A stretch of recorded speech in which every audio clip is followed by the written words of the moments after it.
Namaste, dzień dobry, assalamu alaikum, ciao, konnichiwa, bonjour, hola, good morning, good morning, good morning. This is Ken at 10.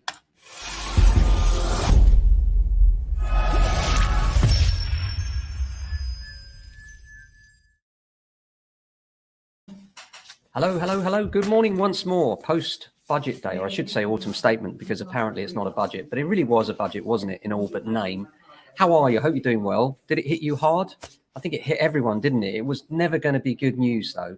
I must be honest, a little bit of me is relieved because I thought it would hit particularly landlords and investors a bit harder, particularly with the capital gains tax, because what I was fearing might happen is that they might put the capital gains tax rates up to mirror them with tax rates, which would have meant the capital gains tax, which at the higher rate is currently 28%, would jump to 40%. But instead, what they did was they reduced the allowances on capital gains. At the moment, this year, we get 12,600. Next year, they reduced that to 6,000.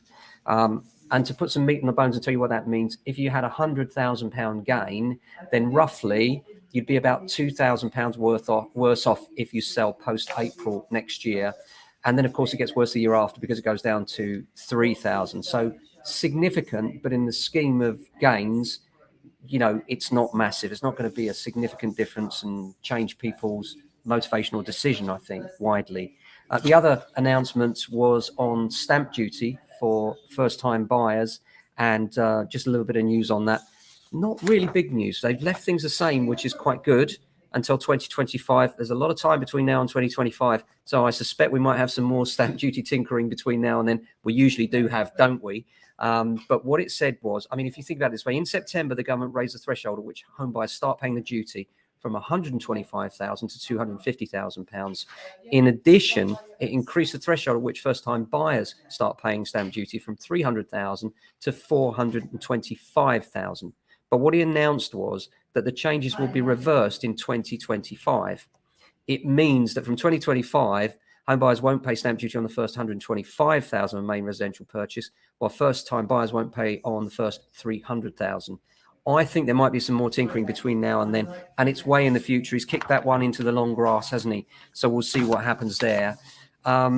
Just on Awab Ishek, the tragic story of the young 2-year-old boy who died in December 20, and the inquest the coroner's just found that he died as a result of a severe respiratory condition caused by exposure to mold and dampness.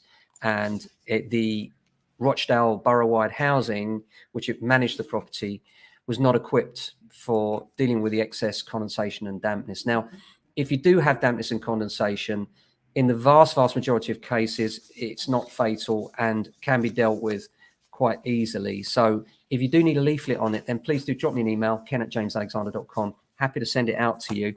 And it goes for everybody, really. In the winter, what we tend to try and do, especially now with the energy crisis, is to shut all the windows and hermetically seal our houses. Well, that's great until you start cooking in the steam, until you start running a bath in the steam. Even breathing causes condensation. That moisture then migrates to the coldest wall, and then that can turn into black spot mold or dampness. Quite often, literally, warm water and a bleach will remove it. Just get your marigolds on, warm water and bleach, and you'll be able to wipe it off. That's not always the case, because obviously it could be much more severe than that, as in this case. We don't know what the causes were, but it can be, for instance, water ingress coming from outside to in the form of roof leaks or leaks from other flats, or indeed window leaks. But by the same token, it can also be caused by a lack of ventilation. And that's something that you can deal with, can action. And we have a leaflet on that. And if you need help with that, let me know. We do find a lot of our tenants struggle with this, but with a chat through what they're doing, things like drying clothes can be a real problem. If you dry clothes in a room, moisture from those clothes, where do you think it's going to go? It's not just going to disappear. It's going to end up on the wall if you don't ventilate that room. You know, so you need to be very careful about what you're doing and where you're doing it, and make sure you get proper advice if you're not sure. But yeah, terrible tragedy with Awab Ishak, and our hearts and thoughts go out to his family. And hopefully it will draw attention to something which is a big problem and should be actioned earlier, but quite often, especially with small issues like this, can be dealt with directly with a little bit of knowledge. So if you need the leaflet, ken@jamesalexander.com. Apart from that, it's Friday. Yay! Those of you that watch the show regularly will know I love a Friday. Why do I love Friday? couple of reasons. Number one, expectation of the weekend. All of a sudden, people are off, they're free, they got the weekend, they got fun ahead perhaps. Maybe it's your football, maybe it's going for a run, whatever it is for you. You do you at the weekends, don't you? Or most of us do. Apart from that, we have free time, and that means we're out searching for property. And if we're hunting for property, we tend to do it on a Saturday. Saturday being the big day when all the family's together and they can go and view properties. So we try and make sure that if people are out viewing, then they're looking at the stock that we have that's applicable to their needs, not just mudslinging. Some agents will just say, yeah, go and look at everything, and they'll make appointments for everybody and everything. That doesn't work. You need to be more specific. You need to have discussions with buyers about what their needs are. But we love a Friday, and our job on a Friday is to make sure that we're speaking to everybody that we can in terms of, are you still looking? What are you looking for?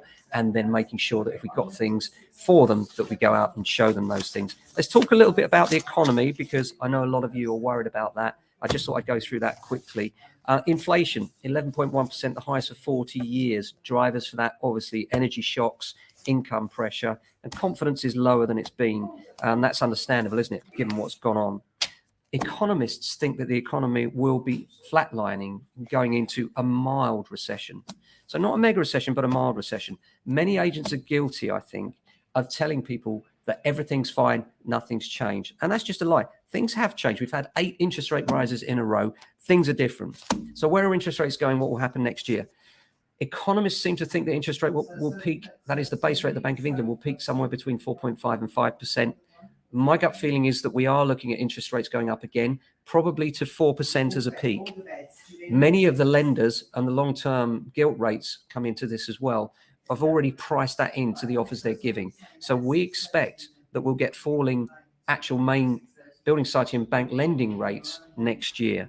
But we also anticipate that there'll be another 1 or 2 rises before we reach that peak. Rents, very, very strong still.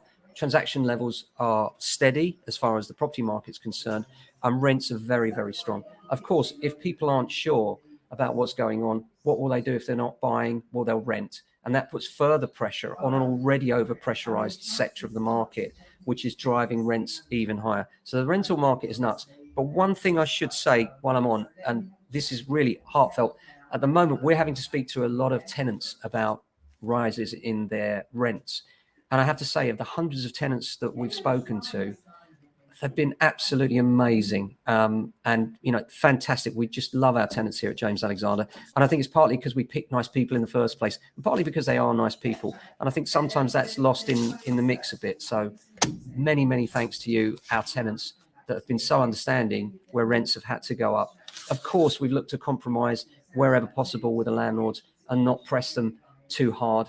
But many of our tenants have respected the fact that things are going up and they have to pay higher rents, and have been so understanding. And none of us have got a choice, I know, but it's the way you react when times are tough that really denotes you as a character. And I must say, the character of our tenants generally has been absolutely incredible, off the scale. And our landlords as well have been largely generous in their view. They don't want to milk the tenants for the highest possible rents, but they do want to protect themselves against rising rates and rising costs, and understandably so, because rents are so different now from where they were a year ago. But much respect going out to our tenants, our lovely tenants. They've been so amazing through this crisis. We've got some dark days ahead, but things will get better. As far as when that will happen, well, we've got at least a year of pain, haven't we? But remember, we're talking about mild recession. We now know what the Chancellor's done in terms of the economy. Yes, it's painful. He has protected pensioners. Good to see that triple lock stay, and put more money into schools, which is good to see as well. The NHS is getting some money. All those things are positives. But there is a sting in the tail. We're all paying more tax and we're all going to struggle. And actually, that's part of the plan. That's what they want. They want us all to struggle so that the spending goes down. But the good news is employment is still very high. And that's what's strange about this recession. Normally in a recession, employment is very high. Unemployment is very high. But at the moment, we have virtually full employment, which is very good news and means we will pull through this. I know it's dark days, and I'm not suggesting it's all rosy out there. It's not. It's tough. And that's why you need an agent that understands the recession in order to best place your house and pitch it at the correct level to make sure you get the best possible price given a tougher market. So thanks very much for watching. Working on the podcast, it's going to be a bit late, I'm afraid. A few technical issues today, so it'll probably come out on Monday with a bit more detail on the budget and other things. But I hope you're well, and Have a fantastic weekend. We'll be back on Monday with another show. Until then, look after yourselves, and if you can, your family and friends. Ciao.